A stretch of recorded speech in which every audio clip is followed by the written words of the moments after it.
हक है तो आप मान लोगे। असल में बात जब मुकम्मल हो जाए ना और इबादत की बात हो तो वो अल्लाह की तरफ राजी की जाती है। अब इस आयत की वजाहत के अंदर जब हम कुरान को देखते हैं तो सूरह मरियम की 58 नंबर आयत और सूरह आले इमरान की है ना 80 नंबर आयत, ये दोनों आप पढ़ें। सूरह मरियम की 58 नंबर आयत में पैगंबरों का नाम लिया जा रहा है, उसमें यूसुफ अलैहिस्सलाम और याकूब अलैहिस्सलाम का भी नाम ले रहा है अल्लाह ताला। और अल्लाह ताला कह रहा है जब इनके सामने अल्लाह की कोई निशानी आती है तो रोते हैं और सजदे में गिर जाते हैं। ये आदत बता रहा है उनकी। ये जो है ना, ये कितने नंबर आया तो आपने सूरह बताया? सूरह सूरह मरियम की 58, 50 और 8 इसमें लिखा हुआ इसमें है। लिखा हुआ सब उसमें सब लिखा हुआ है, आयतें लिखी हुई हैं। उसमें सब लिखा है। वो जो अब्दुल्ला दिया है ना आपको, हाँ। उसमें सब लिखा हुआ है। अच्छा, मैं तो ये समझाने के लिए आपको बता रहा हूँ, उसमें पूरी तहरीर लिखी हुई है। ये सूरह आले इमरान की 80 नंबर आयत भी लिखी हुई है और सूरह मरियम की 58 नंबर भी आयत लिखी हुई है। अब बताइए, जब याकूब अलैहिस्सलाम वहां गए, बेटा बिछड़ा हुआ है और हालात कितने खराब है कि खाने को रोटियां भी नहीं है, और वहां गए तो बेटा एक आला ओहदे पे फाइज है और प्रोटोकॉल के साथ दाखिल हुए, कितनी बड़ी नेमत उनके सामने आई। तो इन्होंने कहा कि ये सजदा यूसुफ अलैहिस्सलाम को हुआ है। तो यूसुफ अलैहिस्सलाम ने क्या आसमान बनाया था या जमीन बनाई थी, या इनके दरमियान में जो चीजें वो बनाई थी यूसुफ अलैहिस्सलाम ने। फिर इसको सही साबित करने के लिए हनीफ साहब ने जो पहली तफसीर लिखी है, पहली जो जिल्द है, पढ़ लेना जाकर, उसमें आदम अलैहिस्सलाम का जब लिखा है, तफसीर की है ना, तो कहा है कि ये आलम बाला का वाक़या है, इसमें कयासा राय से गुरेज करना चाहिए, और खुद इस पे कयास कर लिया, यानी कि अपनी बात से ही फिर गए, इस पे कयास कर रहे हैं कि आदम को सजदा हुआ है तो यूसुफ को भी सजदा हुआ है। ओ भाई, आदम के सजदे का तो हुक्म मौजूद है कुरान में, आप इनकार करोगे उसका? 7 जगह हुक्म है कुरान में। अल्लाह ताला कह रहा है जब मैं इसमें रूह डालूं तो तुम सब इसको सजदा करना। तो सूरह यूसुफ के अंदर तो ये बात नहीं है। फिर हनीफ साहब का क्लिप मौजूद है, वो कहते हैं कि ये अल्लाह का हुक्म है और अल्लाह की मसीहत है और अल्लाह राजी हो गया था इस सजदे से। ये तीनों बातें झूठी हैं कुरान के अंदर। सूरह यूसुफ में साबित ही नहीं कर सकते कि अल्लाह ने हुक्म दिया यूसुफ को सजदा करो, और ना अल्लाह की मसीहत है और ना ही अल्लाह राजी हुआ था। अब अगर अल्लाह राजी होता, आपको कैसे पता अल्लाह राजी हुआ था? नबी सल्लल्लाहु अलैहि वसल्लम ने तो इसकी कोई तशरीह नहीं की। कुरान किस पे नाजिल हुआ है? अल्लाह के रसूल पर नाजिल हुआ है ना। तो अल्लाह के रसूल सल्लल्लाहु अलैहि वसल्लम को नहीं पता कि ये सजदा जो है यूसुफ अलैहिस्सलाम को हुआ है। हनीफ साहब को पता लग गया कि ये सजदा यूसुफ अलैहिस्सलाम को हुआ है, ना सहाबा को पता। फिर डॉक्टर उस्मानी रहमतुल्लाह अलैह क्या कहते हैं कि जिसका ईमान खराब होता है वो ऐसे तफसीर करता है। इमाम बुखारी ख्वाबों की ताबीर का बाप बांधा है और यूसुफ अलैहिस्सलाम का ख्वाब लेकर आए वो, और यही बात जो हम बयान कर रहे हैं ना, यही बात वहां लिखी हुई है। सजदे का जिक्र ही नहीं किया उन्होंने इसके अंदर। अब ये लोगों को गुमराह कैसे करते हैं कि ली साजिदीन, मुझे सजदा कर रहे हैं, 4 नंबर आयत, और फौरन 100 नंबर आयत पढ़वाते हैं। अब बीच की सारा खा जाते हैं ये कि सूरज और चांद सितारे ली साजिदीन, मुझे सजदा कर रहे हैं, खर्रु लहू सुजदा। फिर वो कहते हैं कि यूसुफ अलैहिस्सलाम कहते हैं ना ये मेरे ख्वाब की ताबीर है, तो कहते हैं ये सजदा मेरे ख्वाब की ताबीर है, जबकि वो ताबीर आगे बता रहे हैं यूसुफ अलैहिस्सलाम। वो कहते हैं कि शैतान ने हमारे दरमियान फर्क डाल दिया था, इख्तलाफ पैदा कर दिया था। अल्लाह ताला आपको गांव से लाया और मुझे जेल खाने से लेकर आया, और शैतान ने हमारे अंदर इख्तलाफ पैदा किया था। और फिर उसके बाद वो सारी बातें बयान करते हैं कि मुझे नबूवत दी अल्लाह ताला ने, तावील हदीस का इल्म दिया, बातों की तह तक पहुंचने का। तो वो तो आगे बयान कर रहे हैं खाब। ये सजदा जो हुआ था यूसुफ अलैहिस्सलाम सामने खड़े थे, सजदा हुआ था? नहीं, सामने नहीं थे, वो सामने नहीं थे वहां। तो अब देखो ना, ये तखत पे हम 2 जने बैठे हुए, तो यूसुफ अलैहिस्सलाम भी वहीं बैठे हुए। तो अगर इनकी बात मान ली जाए तो माँ बाप ने सजदा कहां करा? वो तो पहले तख्त पे बैठे हुए, वो तो पहली तखत पे बैठे हुए कुरान के हिसाब से। कुरान के हिसाब से। वो तहत पे बैठे हुए कुरान बता रहा है यूसुफ अलैहिस्सलाम। यूसुफ अलैहिस्सलाम भी, उन्होंने अपने वालिद और वालदा को अपने साथ तखत पर बिठाया और वो सब के सब उसके लिए सजदे में गिर गए। तो वालिद और वालदा ने तो फिर इस हिसाब से सजदा ही नहीं किया, और अगर सजदा किया तो कहां किया? और वहां यूसुफ अलैहिस्सलाम का नाम अलहदा नहीं किया, वहां है सब के सब सजदे में गिर गए उसके लिए। अब सब के सब कौन है? यूसुफ अलैहिस्सलाम का है यहाँ पर, पूरी फैमिली सजदे में गिर गई। फिर दलील के तौर पे सूरह मरियम की 58 नंबर आयत आप देखिए, उनके सामने निशानी आती है तो रोते और सजदे में गिर जाते हैं। आप पूरे कुरान को पढ़ लीजिए, जब पैगंबर पर मुसीबत आती है तो वो क्या करता है, क्या करता है बताओ? सब्र करता है। और जब खुशी आती है तो क्या करता है, क्या करता है? शुक्र अदा करता है। तो यूसुफ अलैहिस्सलाम ने पहाड़ बनाए थे, आसमान बनाया था क्या? अब इनका एक हनीफ साहब का एक मानने वाला पता है क्या कहता है, वो भी क्लिप हमारे पास है, लाहौर में सुहेल, कराची वाला लाहौर शिफ्ट हो गया। वो कहता है यूसुफ अलैहिस्सलाम ने बड़ी मुसीबतें उठाई और अल्लाह ने सजदा करा के इजाला करा दिया। अब बताओ, ये जो मौलवी सुनेगा फिरका परस्त, वो गर्दन पकड़ लेगा, वो कहेगा ये कौन सी तफसीर लिया है कि यूसुफ अलैहिस्सलाम ने मुसीबतें उठाई। अल्लाह के नबी सल्लल्लाहु अलैहि वसल्लम कहते हैं कि तमाम पैगंबरों को सताया गया है और मुझे सबसे ज्यादा सताया गया है, तो फिर तो सजदा नबी सल्लल्लाहु अलैहि वसल्लम को भी होना चाहिए उसके मुताबिक। देखिए, झूठ जब आदमी बोलता है ना तो झूठ पकड़ा जाता है। अब वो हनीफ साहब कहते हैं ये अनोखा सजदा है, तो ये सब कुरान के खिलाफ है। कहते अनोखा सजदा है, अनोखा सजदा है।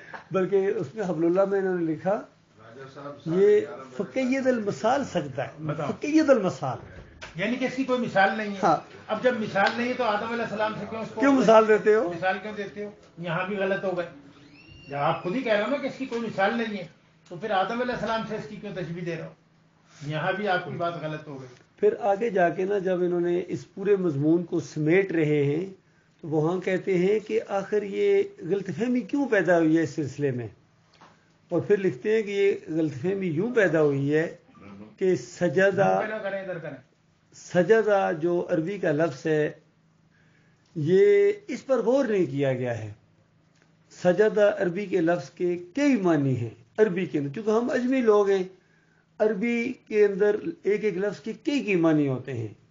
तो सजदा जहाँ से ये लफ्ज़ निकला है उसके मानी होते हैं किसी की फजीलत को तस्लीम कर लेना, तो एक मानी तो ये है, या किसी को बैठे हुए या खड़े थोड़ा सा जिस सर को झुका के किसी की इज्जत के लिए झुकना होता है, तो इसको भी सजदा कहते हैं। तो इसमें लिखा जा रहा है कि ये लुग़वी मानों में है। अब्दुल्लाह रसाले के अंदर जो पहले लिखा गया था 17 नंबर शुमारा, अभी हमारा 27 नंबर है, तो वो 17 नंबर में ये चीज़ लिखी हुई थी कि ये लुग़वी मानों में है। लुग़वी मानों में इस अंदाज से होता है कई दफ़ा कोई चीज़, जिस तरह यूसुफ अलैहिस्सलाम खुद कहते हैं उस कैदी को कि जब तुम जाओ तो अपने रब से मेरा जिक्र करना। तो रब ज़ाहिर बात है हकीकी मानों में तो हो ही नहीं सकता, हकीकी मानों तो अल्लाह रब है। तो पालने वाले को भी जो परवरिश किसी की करता है या किसी का कफील होता है, किसी का जिम्मेदार होता है, जिस तरह अरबों के अंदर कफील कहा जाता है, ठीक है, तो उसका जो जिम्मेदार होता है, फिर वालदैन को भी कहा गया रब्बिरहमहुमा कमा रब्बयानी सगीरा, कि हमारे ऊपर या अल्लाह उस रहम का जिस तरह हमारे वालदैन ने रब्बयानी यानी हमारी परवरिश की जिस तरह और रहम के साथ हमारे साथ पेश आए, तो तू अल्लाह ताला अब उनके ऊपर इस तरह रहम कर। इस अंदाज से इसको लुग़वी माने कहते हैं, हकीकी मानों में नहीं कहते। तो फिर अल्लाह ताला खुद बल्कि कहता है कि वो अपने रब से जिक्र करना भूल गया। वो जो बंदा था जिसको यूसुफ अलैहिस्सलाम ने कहा था कि अपने रब से मेरा जिक्र करना, तो अल्लाह ताला खुद कहता है कि वो अपने रब से जिक्र करना भूल गया। तो ये लुग़वी माना होता है। तो हबलुल्लाह के अंदर लिखा गया था कि ये जो सजदा का लफ्ज़ है ये लुग़वी मानों में आया है, हकीकी मानों में सजदे में नहीं आया है। ये किसी को बड़ा मान लेना यानी फजीलत उसकी, तो इस तरह आया। फिर साथ ही जोर दे के कहा गया कि रहा वो मारूफ सजदा। मारूफ सजदा कहते हैं जो मशहूर सजदा होता है, जैसा सजदा का लफ्ज़ बोला जाए तो हर आदमी जो उसको समझता है उसको मारूफ सजदा कहते हैं। जिस तरह हाथ नीचे टेके जाएं, घुटने नीचे लगाए जाएं, माथा नीचे लगाया जाए, इसको मारूफ सजदा कहते हैं।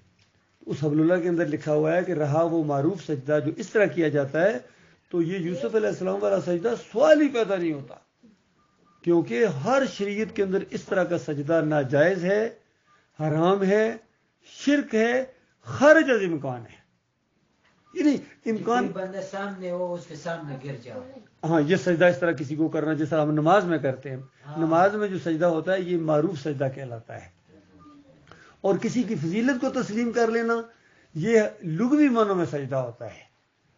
تو حبل اللہ میں یہ لکھا گیا تھا کہ یہ والا جو سجدہ وَخَرُّوا لَهُ سجدہ ہے یہ حقیقی معنوں میں نہیں ہے بلکہ لغوی معنوں میں ہے اور حقیقی معنوں میں ہو ہی نہیں سکتا. خارج از امکان ہے. خارج از امکان اس کو کہتے ہیں کہ کوئی بندہ اگر آپ کو کہے کہ سوچ لو شاید ہوا ہو تو یہ اس کو کہتے ہیں کہ امکان ہے، لیکن اس میں لکھا ہوا ہے کہ خارج از امکان ہے، یعنی امکانات میں صرف اس کو خارج کر دیا گیا ہے، امکان ہی کوئی نہیں ہے. تو اس پر جماعت کا اتفاق تھا. تو بعد میں جب یہ واسطہ پڑا ان کا دوسرے لوگوں سے تو وہاں جس طرح سعودیوں کی تفسیر میں بھی یہ چیز لکھی ہوئی ہے. سعودیوں کی تفسیر میں یہ لکھا ہوا ہے کہ یہاں وہ خروا لہو سجدہ جو ہے یہ لغوی معنوں میں ہو ہی نہیں سکتا کیونکہ خرو آیا ہے. جب خرو آئے اور سجدہ ساتھ آئے تو یہ لغوی معنوں میں نہیں ہوتا ہے، یہ حقیقی معنوں میں ہوتا ہے پھر، کیونکہ خرو کا مطلب ہوتا ہے دڑام سے نیچے گرنا.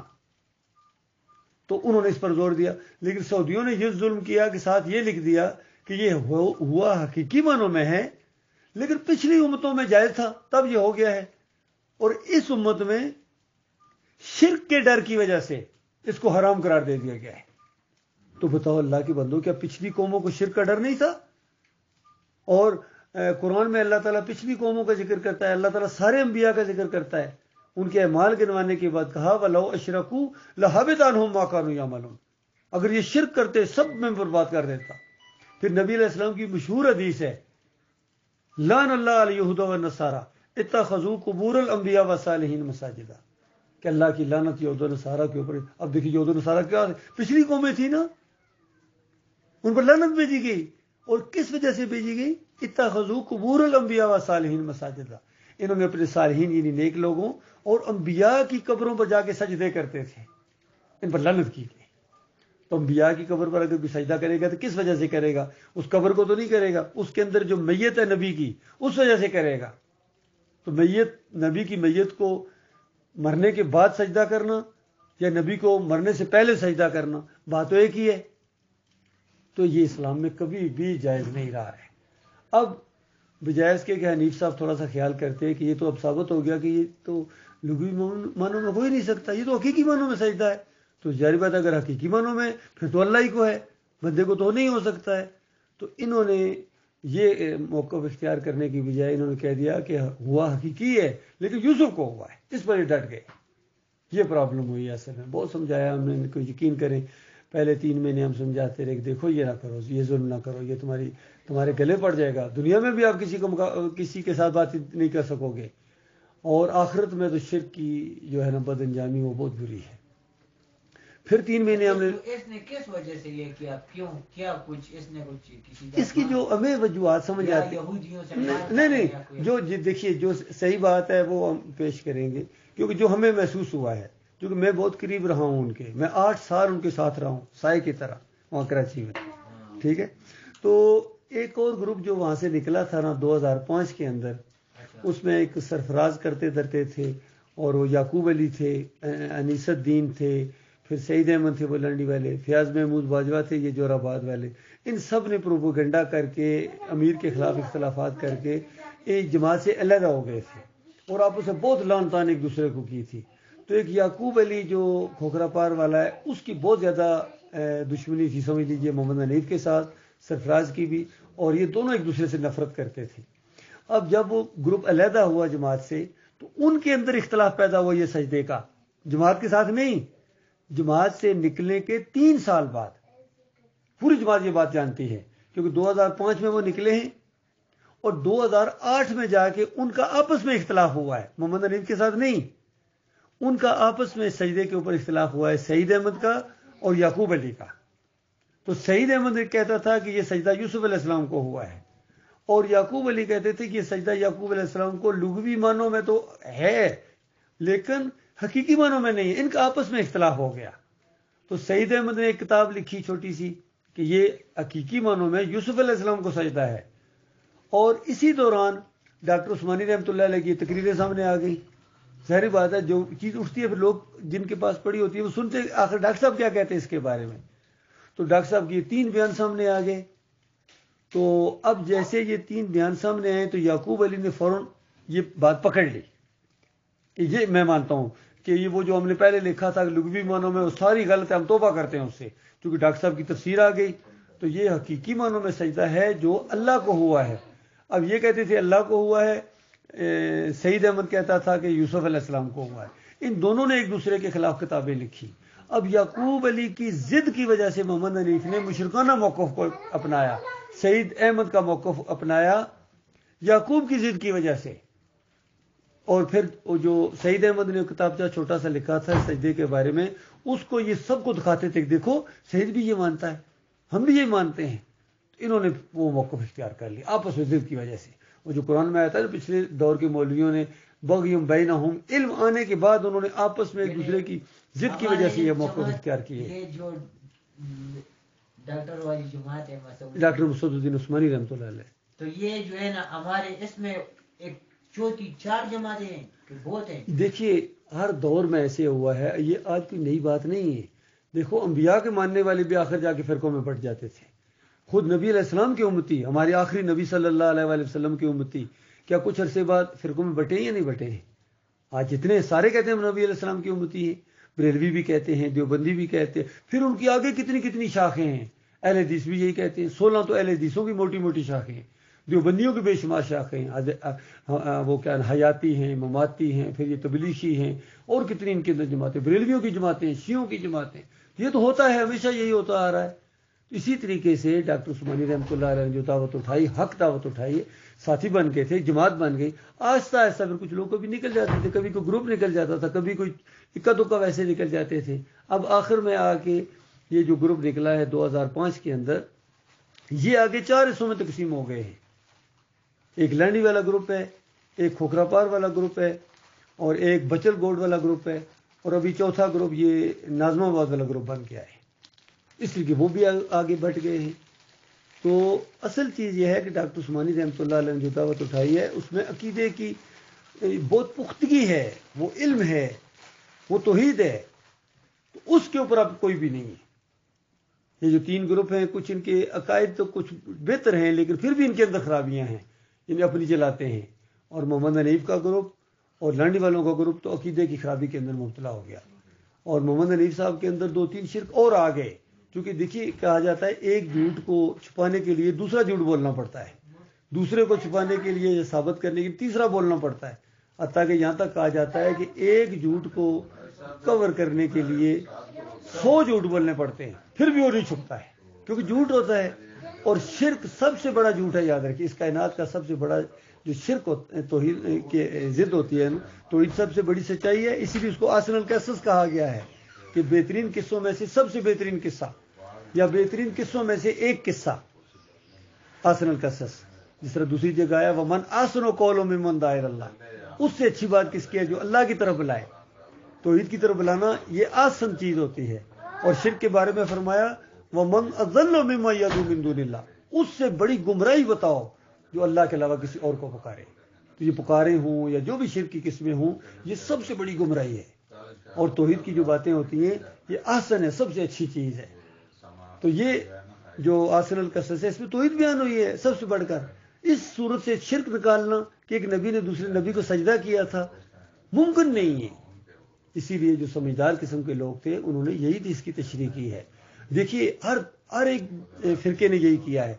किसी मामलात में 3 तशरीह अगर आई है किसी भी मामले की, तो उसमें से 2 हो सकता है, यानी या 3 हो सकती हैं वो कुरान के मुताबिक हो, और एक जो तशरीह हो वो कुरान के खिलाफ हो।